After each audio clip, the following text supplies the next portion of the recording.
Hello, and welcome to another video from 3.5 Archive. Today we're going to be doing our 85th D&D 3.5 Prestige class review, and we're going to be looking at the Arcane Trickster Prestige class from the Dungeon Master's Guide.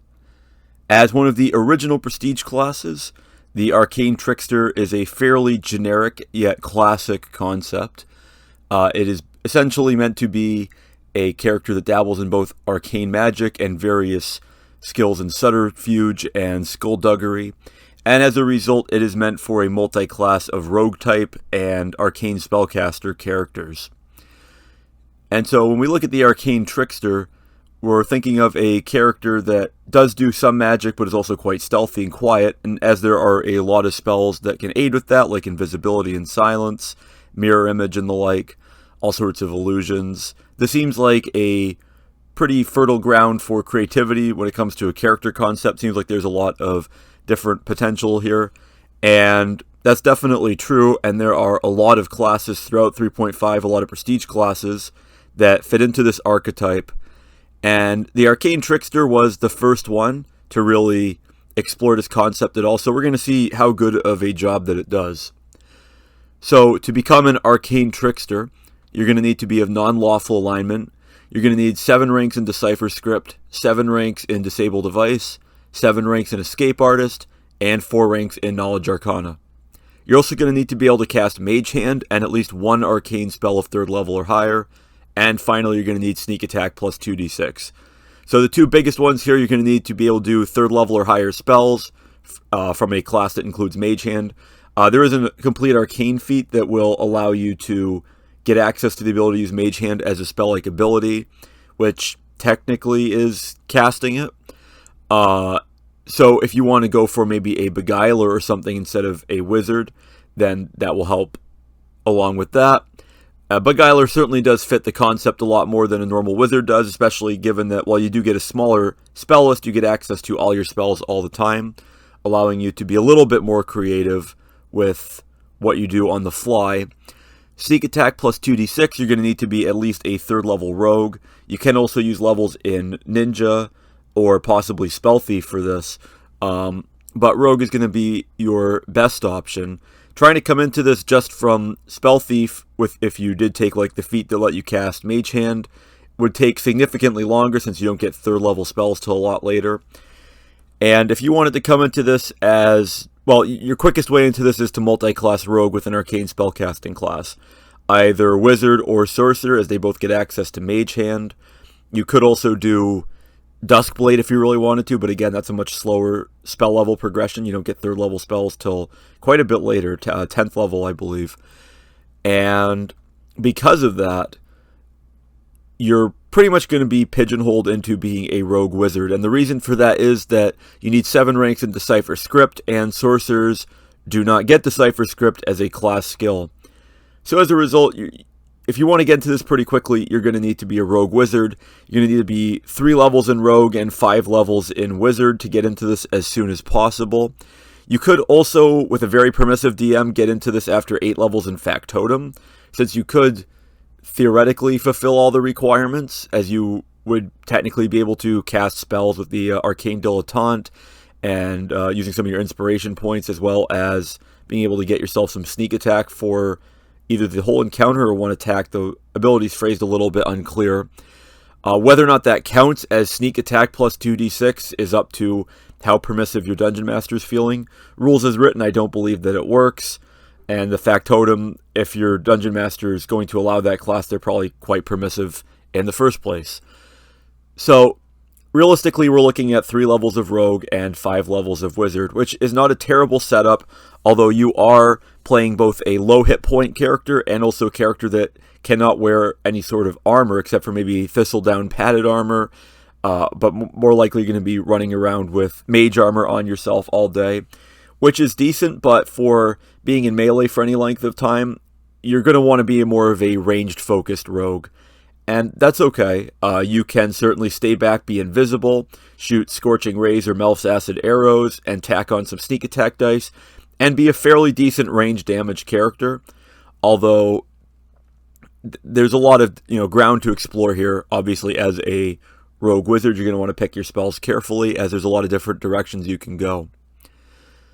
So what do you get as an Arcane Trickster? I mean, you're coming into this after 8th level. This is going to be your 9th level. You're now a 9th level character. You have 3rd level spells, and you've got a little bit of sneak attack, but you're not really specialized in either one. So at level 1, as an Arcane Trickster, you're going to get ranged legerdemain once per day. And that's going to give you the ability to use Mage Hand in order to do a variety of rogue-related skills at a range of up to 30 feet. You can use Disable Device, Open Lock, or Sleight of Hand. You get a -5 on your skill check, and you can't take 10 on it. And also, any objects you manipulate have to weigh 5 pounds or less, as per the limits of Mage Hand. And at first, you get to use this once per day. This is basically so that you can disarm traps from a safe distance or pickpocket somebody in a tavern telekinetically.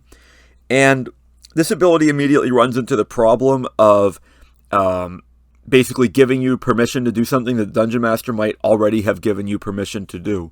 While Mage Hand doesn't specify that you're able to do these things, a lot of Dungeon Masters might, if you ask, can I use Mage Hand to try to pickpocket that guy, they might just say yes and let you roll, and they might even give you a penalty. So you might have gotten this class feature for free without even knowing it already while playing a rogue wizard of possibly even just 2nd level. And this is, of course, a problem because while it doesn't fit the rules as written, it does when it comes to the practical reality of how the game tends to be run by a lot of Dungeon Masters. You do have to think about the fact that this ability, while cool, might have been something that has been, again, given away for free. So that's the problem with ranged legerdemain. Looking at it in the context of it allowing you to do something that you could not do before, it is fairly powerful, but it depends entirely on how common traps are in your campaign. If you run into maybe 1 trap per adventuring day, that's even then a fairly high concentration. If your Dungeon Master doesn't use traps hardly at all, then it's still good to have this because you're going to want to search for traps and then maybe want to back away and open a trapped chest, assuming the lid weighs 5 pounds or less, which it probably doesn't. Or mess with a locked door, assuming that whatever components you have to move weigh 5 pounds or less. The weight limit's a little bit unusual there for how you'd adjudicate that. But it's still a pretty good ability on its face as a utility ability, one that allows you to evade danger. It depends how in-depth your Dungeon Master goes with how they describe traps, but as is, it's at least decent. Now, was it worth going into this prestige class? Well, we need to look at the stats. We kind of skipped past that. You're going to get a 1/2 level base attack bonus, which is going to absolutely destroy your accuracy, as you already are multi-classing Rogue and Wizard, both of whom do not have good base attack bonuses. The Rogue base attack bonus is passable, but you're certainly never going to be power attacking off of it. A standard Rogue strategy to use 2 weapons and weapon finesse and flank for as much sneak attack damage as possible is just going to get absolutely torpedoed by the Arcane Trickster's terrible base attack bonus advancement. The idea of a prestige class like this that's synthesizing 2 different classes is that you at least get most of the benefits of each of the classes because of the hoops you jump through to get into it. And this really doesn't work like that. You're going to get a D4 hit die as well, which further reduces your melee durability. And you're going to get a good reflex save and a good will save, which is nice, continuing on the trend of being a rogue wizard. But that's really the only good thing you're getting stat-wise. You're even getting downgraded to 4+ intelligence modifier skill points per level, which is fair because you're going to have a high intelligence. But keep in mind, if you're playing a rogue wizard multi-class, then you're going for dex and intelligence instead of dex and constitution for a more common melee rogue build. And while 3.5 by default, when they give you their example characters, tends to give the rogue intelligence as a secondary ability anyway. With the standard array, they'll do 15 dex, 14 intelligence, and then maybe 13 constitution. But in this case, you're really, committing to that. And as a result, between that, your lower hit dice, your worse armor class, and your low base attack bonus, you are definitely going to want to stay out of melee with the Arcane Trickster. And that's important, as we'll see. At level 2, you're going to get sneak attack plus 1d6. It's also important to mention that you're going to improve your spellcasting at every level of this prestige class, which is solid, And that, again, is a major important metric for how good a spellcasting-related prestige class is are you getting an advancement to your spellcasting at every single level of the prestige class? And if you aren't, there'd better be a very good reason, a very powerful feature, or a collection of very powerful features that makes up for that. Or maybe you're straying away from spellcasting with the prestige class, which is fine, but again, more spellcasting is always important. And the Arcane Trickster at least fulfills that. And again, this one doesn't require any feats. It just requires skill points, which you're probably going to put into a lot of those skills anyway. But again, it's a very restrictive build, so you would hope that you would at least get that out of it. You'd get to continue advancing your spellcasting. And so far, that is the best thing this prestige class is going to be giving you, as we'll see. So if you come into this at 8th level, for character level 9, you're going to get the ranged legerdemain. For character level 10, at level 2 of this prestige class, you're going to get sneak attack plus 1d6. So you are going to be falling behind in sneak attack by 1 level. As we're going to see, you're going to get another die of sneak attack at level 4, level 6, level 8, and level 10, which is good, but you are going to be a little bit behind the rogue, the standard rogue, which would be okay, except for the fact that you're already behind from the fact that you're taking all these levels in Wizard. So when we go to level 3, you get your other new feature, which is impromptu sneak attack once per day. And this works pretty much how it sounds. Once per day, you can declare 1 melee or range attack to be a sneak attack. The target has to be within 30 feet if it's a range attack. And they are flat-footed against it. And of course, it only works on creatures that can be subject to critical hits or sneak attack. And you get 1 use of this at 3rd level, and you get another use per day at 7th level. So when we go to level 4, you get sneak attack plus 2 per day, plus 2d6. When we go to level 5, you get ranged legerdemain twice a day. At level 6, you get sneak attack plus 3d6. Level 7 is impromptu sneak attack twice a day. And in a lot of ways, that's a good place to stop with this prestige class. At level 8, your sneak attack is going to go up to 4d6. And at level 9, you get a 3rd use per day of ranged legerdemain. And then finally at level 10, you get sneak attack plus 5d6. If you stop at level 7, you are now a 15th level character with sneak attack plus 5d6. Meanwhile, your average rogue is sitting around with a plus 8d6 sneak attack, which they can multiply into at least 16d6 on average if they're using 2 weapons and they're in flanking, and they're able to land at least 2 hits with a 3/4 base attack bonus reliably.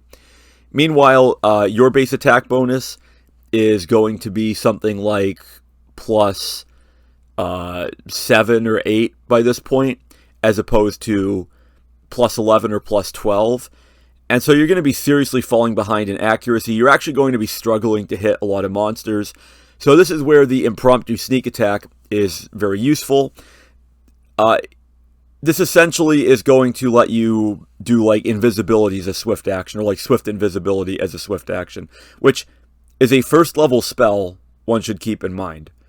And that's another weakness of this prestige class, is that it's great and all, but this feature is great and all, but it can be replaced by a 1st level spell. You can cast swift invisibility as a swift action.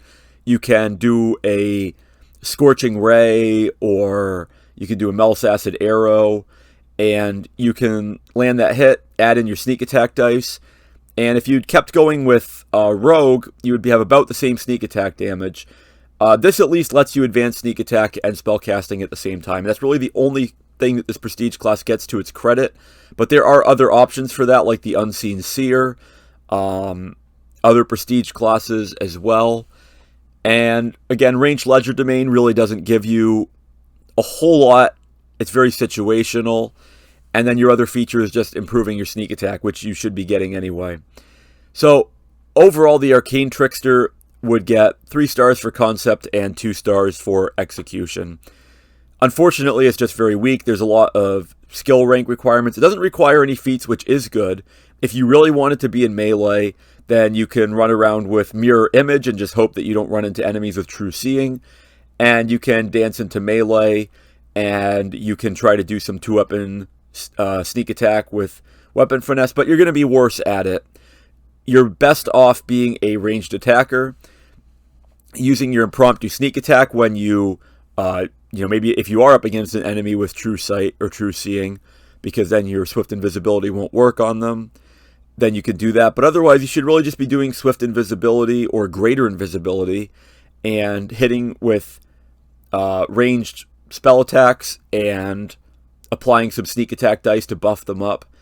And that's not a great strategy. There's obviously way better strategies out there. And I mean, honestly, by the time you're getting into this prestige class, you are one level away as just a straight wizard from getting telekinesis, which could in a lot of cases replace ranged legerdemain. I mean, you could just trigger some of these traps that you want to disable otherwise and just stand at a safe distance. Unless that trap's going to obliterate whatever treasure you're trying to get, then you really don't need to worry about it. And this is a problem that a lot of traps run into. Once the element of surprise is lost, it's very easy to figure out how to deal with them. So if this let you, use search checks from range or something like that, that'd be one thing. Or if it gave you some floating eye that helped you automatically detect traps, then it might be sort of good.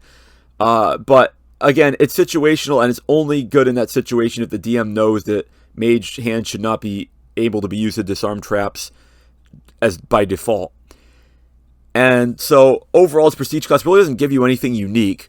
It does give you a way to progress sneak attack and spellcasting at the same time, which is nice, but by itself, it's not really a justification for a prestige class. So that's going to be about it for this D&D 3.5 prestige class review.